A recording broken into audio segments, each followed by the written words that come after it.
How's it going? Welcome to another team of the season. We have our first CSL player, Jonathan Viera. They released the, I believe, CSL and Eredivisie, so there's some good cards that I'll definitely be interested in taking a look at. Now, it's a decent card. I'm probably just going to stick to these off leagues, really. It seems like the main leagues aren't really doing too well, at least for me, so I'm not really going to bother wasting my time, of course, unless you do want to see something. I always do, of course, appreciate your guys' feedback, but yeah, it seems like these off leagues do a little bit better, so I'll kind of just prioritize that. But yeah, this card, he looks relatively usable, some decent stats, good Spanish link, so he'll definitely be linkable in teams, and he's not that expensive. He'll be very obtainable. He's already down in the 30k mark on both markets, so it shouldn't be too much of an issue.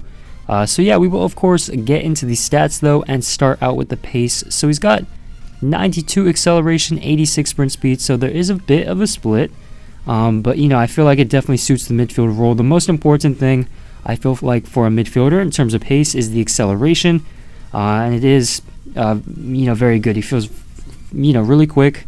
Obviously doesn't really have that breakaway speed for the through balls necessarily. If you want to play him in that more, I guess, advanced role, maybe striker for some reason, he doesn't really have that speed, but for the midfield, he feels quick. And has a good bit of pace to him.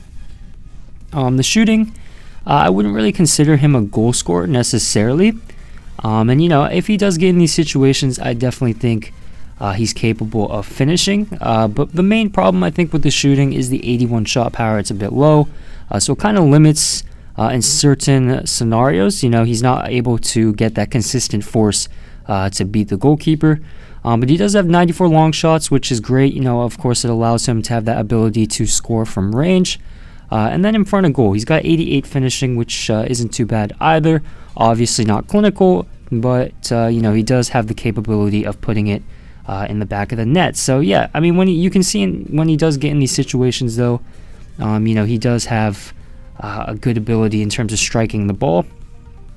The passing, definitely my favorite thing about this card. He's a very good creator, your classic Spanish attacking midfielder. His ability to really thread that final pass and really finish off the attacks and create those goal scoring opportunities for your strikers.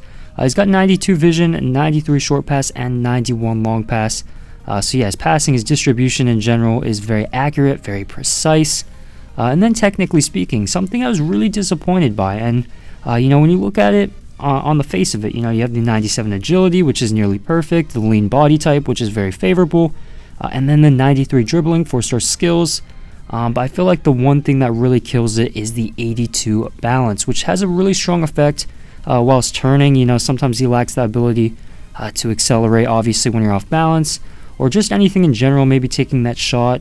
It's not going to be as powerful, as accurate, so I feel like that balance, you can have as much agility, as much dribbling, but he still feels a little slow on the turn.